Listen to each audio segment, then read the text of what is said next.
एक घंटे का महासंगम 12 मई से रात 7:30 से 8:30 बजे दंगल टीवी पर।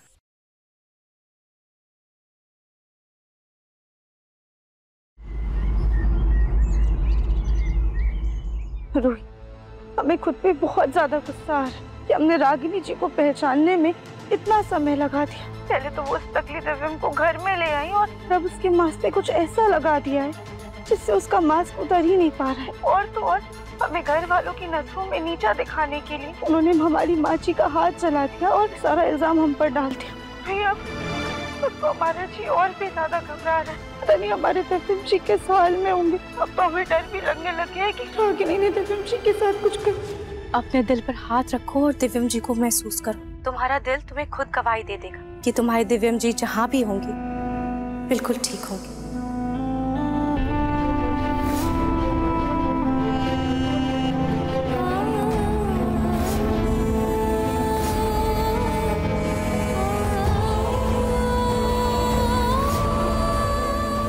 राधिका!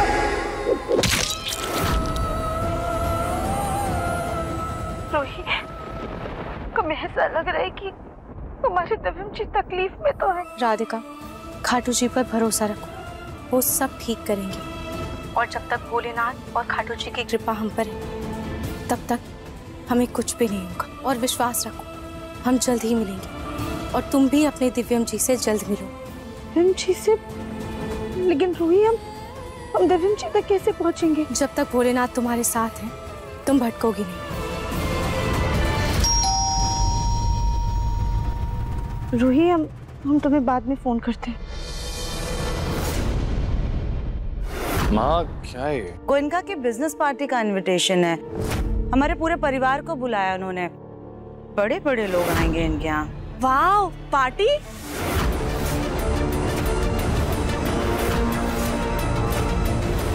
अब ये गोयनका कौन है? अब दिव्यम जी, आप इतना क्या सोच रहे हैं? अगर उन लोगों ने इतना खास निमंत्रण भेजा है तो आपको तो जरूर पता होगा। आप उन्हें कैसे भूल सकते हैं? अरे वो गोयनका ना एकदम फालतू क्लाइंट है। ये तुम क्या बोल रहे हो दिव्यम? अरे भाई, इतने नामी ग्रामी लोग हैं और इतनी शान शौकत के बाद भी आज भी जमीन से जुड़े हुए लोग हैं। फिर तुम्हारे फालतू क्यों बोल रहे हैं? हम पहले भी इनके यहाँ गए हुए हैं, तुम ऐसे कैसे भूल सकते हो? हाँ, गोयनका, जिनकी बहू बहुत साधारण सी है, रूही। अच्छा, वो गोयनका बहुत ही अच्छे लोग हैं, बहुत ही जरूरी भी है इनके यहाँ जाना। हमें जाना चाहिए। वहाँ इतनी बड़ी पार्टी हो रही है तो उसके लिए तो बहुत सारी तैयारियां भी करनी होगी हमें। लेकिन राधिका, ये पार्टी बड़े लोगों की है, तुम्हारा वहाँ पर कोई काम नहीं है। तुम एक काम करो, घर पर ही रहकर बच्चों को संभाल लेना। इस इनविटेशन में लिखा है Mr Divyam and Mrs Radhika Bansal with family. तो राधिका को तो आना ही चाहिए, अब है ना दादी? गोलू बिल्कुल सही कह रहा है। वैसे भी राधिका उनके बहू की दूर के रिश्तेदार है, तो नहीं जाएगी तो अच्छा नहीं रहेगा। वैसे रही बात बच्चों की, तो बच्चों को रागिनी संभाल लेगी। क्यों रागिनी? हाँ दादी, ऐसे कैसे कर सकते हैं? रागिनी पत्नी है मेरी, उसे छोड़ के थोड़ी जा सकते हैं। बच्चों को संभालने के लिए हम अपनी मम्मी को बुला लेते हैं। अब रूही से मिलकर ही बात करेंगे कि कैसे इस नकली दिव्यम और रागिनी जी का पर्दाफाश करें। इस पार्टी में कुछ बड़ा धमाल करना होगा, जिससे एक ही बार में राधिका इस घर से छुट्टी हो जाए।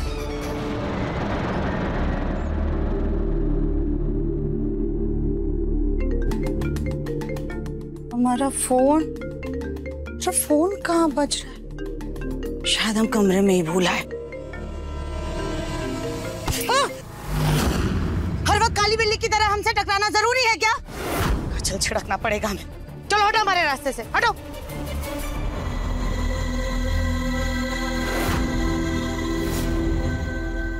अब तो मैं अपनी गुड़िया की अच्छे से हेयर स्टाइल बनाऊंगी।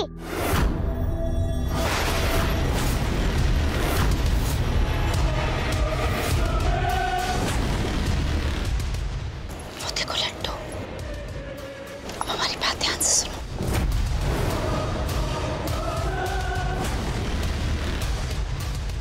ओके। लड्डू बुलडोजर, हे लड्डू बुलडोजर, बुलडोजर। रुको सोनू, सोनू।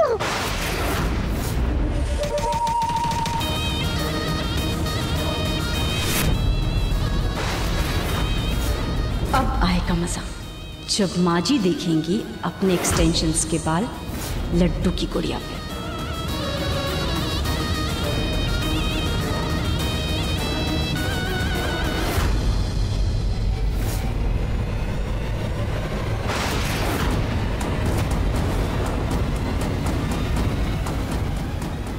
लड्डू! क्या हुआ सुजाता? ऐसे चिल्ला क्यों रही हो? अब हमारे जीवन में सिर्फ चिल्लाने के अलावा बचा ही क्या है? ये देखिए, देखिए, देखिए आपकी इस लाडली परपोती ने क्या कारनामा किया है। मैंने कुछ नहीं किया दादी। एक तो हमने तुमसे कितनी बार कहा है कि हम तुम्हारी दादी नहीं है, हमें दादी कहना बंद करो। और ये घड़ी घड़ी झूठ बोलना बंद करो तुम। देखो इस कैंची को, इसमें ये बॉल लगे और यही बाल तुम्हारी गुड़िया के सर पर भी चिपके हुए हैं। लड्डू बेटा, आप तो अपनी गुड़िया का हेयर स्टाइल बनाने वाले थे ना? हाँ मम्मी, वो सोनू है और मुझे परेशान करने लगा और मैं बस उसके पीछे पीछे गई थी। लड्डू बेटा, आप सोनू पर झूठा इल्जाम क्यों लगा रही है? वो बेचारा तो कमरे में पढ़ाई कर रहा है। पक्का इसमें भी रागिनी जी का ही हाथ है। सच्ची वो मुझे चिढ़ा रहा था। बहुत हो गया, अब ये दोनों माँ बेटी हमारी हद से बाहर है। बस सुजाता, लड्डू बच्ची है, ऐसे छोटी छोटी बातों का बतंगड़ बनाना बंद करो। ऐसे हर बात का तमाशा करना तुम्हें शोभा नहीं देता, समझी? हर वक्त एक ही नाटक। माँ जी की आंखों पर भले तुम्हारी झूठी अच्छाई का पर्दा उठने में वक्त लगेगा राधिका, लेकिन हम तुम्हारी इस लाडली बेटी को ऐसी सजा देंगे कि ये ऐसी गलती दोबारा करने से पहले 100 बार सोचेगी।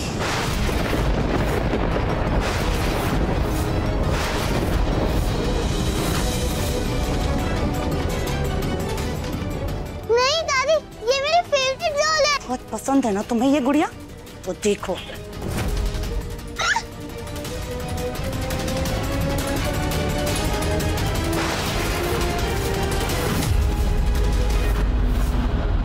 ये क्या किया आपने? बच्ची की गुड़िया तोड़ने की क्या जरूरत है? हम आपकी हेयर स्टाइल के लिए दूसरा सामान ले आते। तो लेकर आओ ना। हम तुम्हारी इस बच्ची के बचे कुचे भी जो खिलौने हैं ना, ढूंढ ढूंढ करके तोड़ देंगे।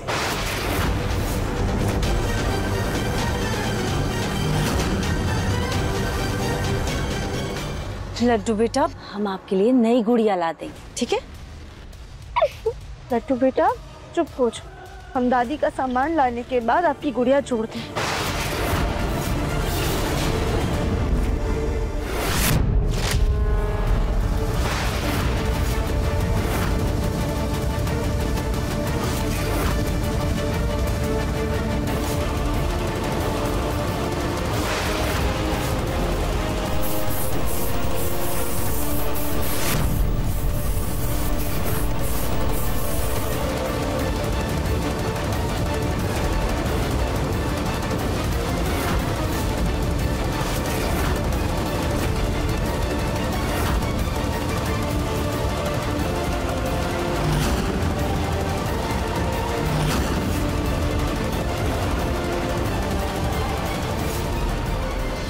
एक, दो, तीन, चार, 5,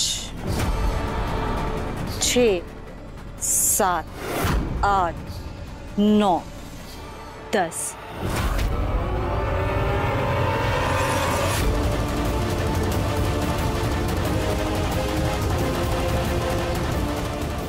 अब यही हाल होगा मम्मी जी का, जिसका सारा इल्जाम लगेगा उस राधिका पे। कल के सारे न्यूज के फ्रंट पेज पे होगा एक ही हेडलाइन, बहू के वजह से हुई सास गंजी।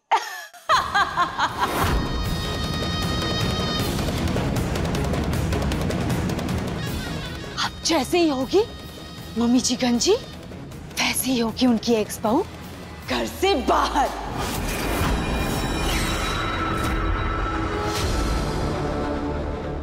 माँ जी, आपकी हेयर स्टाइल बनाने का सामान हम ले आए हैं। ये टेबल पर रख दो। जी।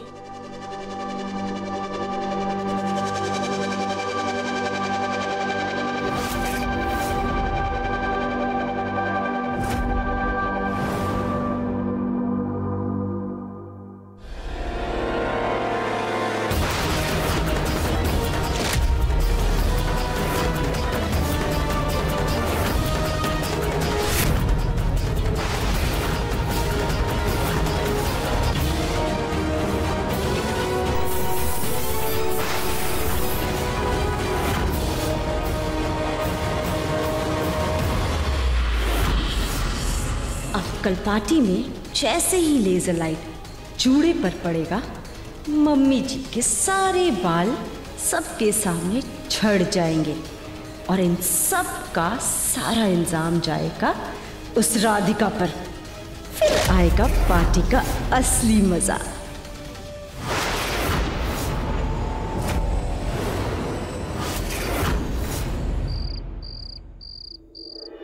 रोहित, तुमने ऐसे अचानक फोन किया, सब ठीक तो है ना? हाँ, है तो सब ठीक, बस मेरे मन में एक उलझन थी राधिका। कैसी उलझन? राधिका, क्या इंसान को उसकी उम्र की वजह से, उसके पाप के लिए और उसके किए गए गलत कर्मों के लिए माफ कर देना चाहिए? रोहित, हम तो उम्र देखकर माफ भी करते, लेकिन जब कर्म अपना हिसाब करता है ना, तो वो उम्र नहीं देखता। हर व्यक्ति को अपने किए का भोगना ही पड़ता है, फिर चाहे उसकी उम्र कुछ भी हो। जब इंसान पाप करते वक्त अपनी उम्र का लिहाज नहीं करता, तो फिर सजा के वक्त क्यों? पर रोहित, तुम अचानक से ऐसा सवाल क्यों कर रही हो? कुछ नहीं राधिका, बस ऐसे ही। वैसे राधिका, ये संसार तुम्हारे जैसे सच्चे और मन के अति सुंदर लोगों के वजह से ही कायम है। रोहित, अगर हमारा मन अति सुंदर है तो तुम्हारा भी तो मन सुंदर है ना? और सच्चे लोगों के साथ देवी माँ कभी भी अन्याय नहीं होने देती, और जिसने भी रूही और राधिका के साथ गलत किया है, उसे अपने कर्मों की सजा मिलकर रहेगी। अच्छा राधिका, अभी मैं रखती हूँ। जी। रूही अजीब सी बातें कर रही थी, ऐसा लग रहा था जैसे वो रूही नहीं बल्कि कोई और है। उससे बात करके बहुत अलग सा एहसास हो रहा था हमें।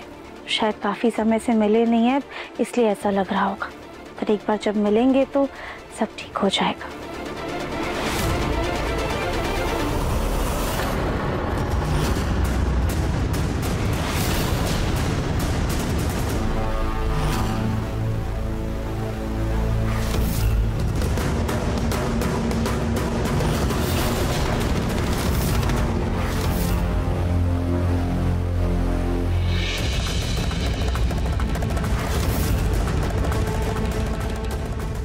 कुछ दिन और ऐसे चलता रहा ना, तो दादी को साथ लेके मुझे भी पागल खाने में भर्ती होना पड़ेगा। एक तो वैसे ही इस रूही को देख देख कर ना मेरी नींद उड़ी हुई है। ये नींद का इंजेक्शन लेके आराम से सो जाती हूँ। सुबह उठकर ठंडे दिमाग से सोचूंगी कि इस रूही का आखिर करना क्या है।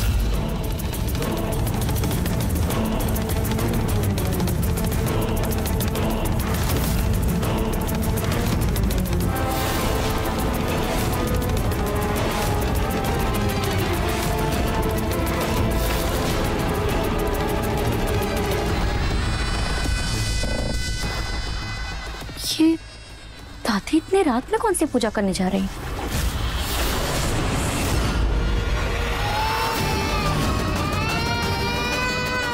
लल्ला तो सो रहा है, लल्ला के रोने की आवाज कहाँ से आ रही?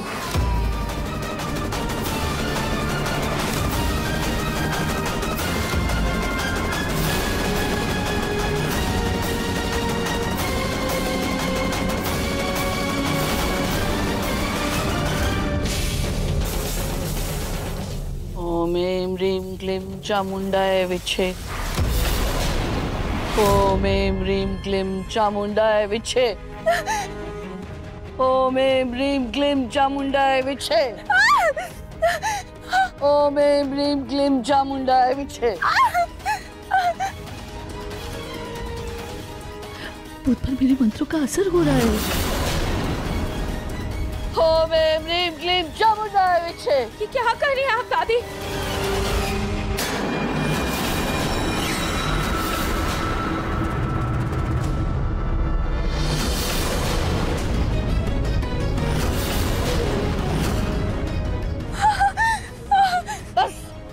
बहुत हो गया तुम्हारा नाटक। मैंने तुम्हारे लिए ऐसा जाल बनाया है कि तुम्हारी आत्मा को यहाँ से जाना ही होगा। रुक जाइए दादी, दादी रुक जाइए प्लीज। ओम ऐं ह्रीं क्लीं चामुंडाय। दादी, दादी ये सब क्या कर रही हैं आप? अग्नि, तुम बीच में बताओ। आज मैं इस भूत को घर से भगा कर ही रहूंगी।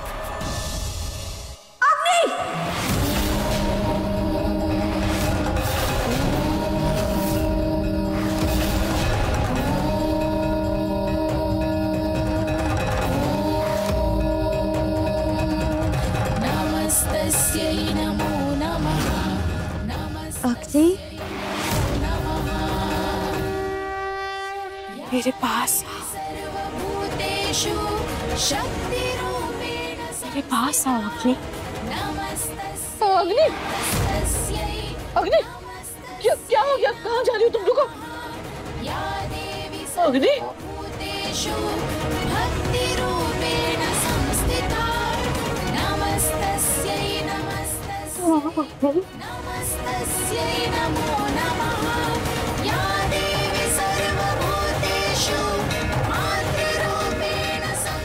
अग्नि, उस दीवार की तरफ जाओ और वहां खड़ी हो जाओ। जाओ अग्नि। अग्नि, तुमने क्या किया अग्नि को?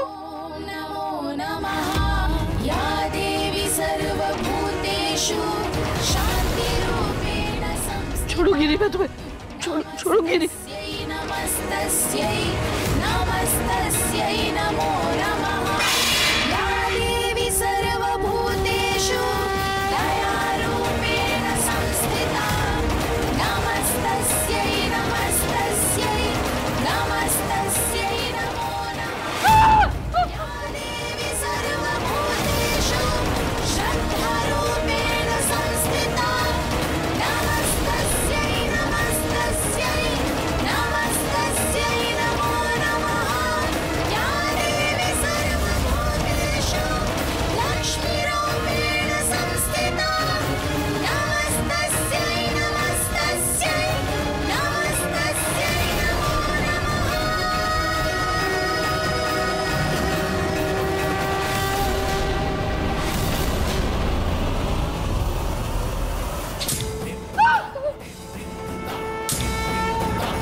अग्नि, अब तुम इस दीवार में जाओ, ठीक वैसे ही जैसे तुमने मुझे अपने हाथों से दीवार में चुना था।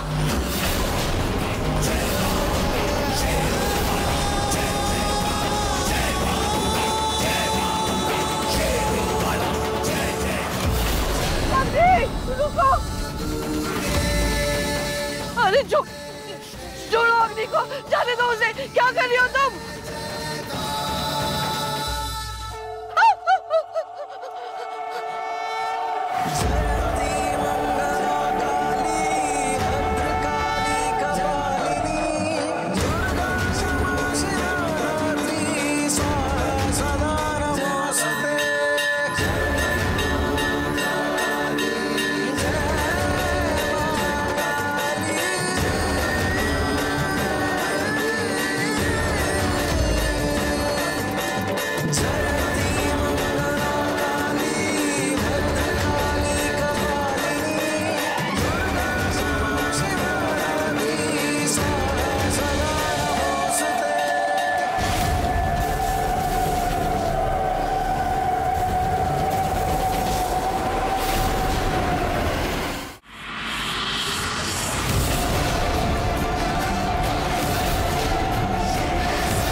रही हो तुम? मर जाएगी वो। माना कि अग्नि से गलती हुई है, पर उसको दीवार में मत करो, मर जाएगी वो। क्यों? जब इसने मुझे मारा था तब तो आपने इसे नहीं रोका, तब आपको मेरा ख्याल नहीं आया था? मर जाएगी वो, मत करो।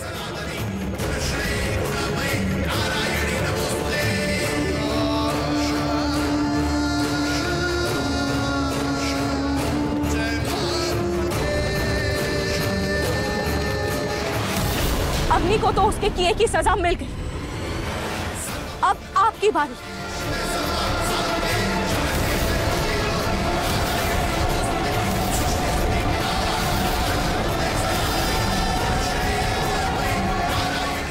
एक घंटे का महासंगम 12 मई से रात 7:30 से 8:30 बजे दंगल टीवी पर।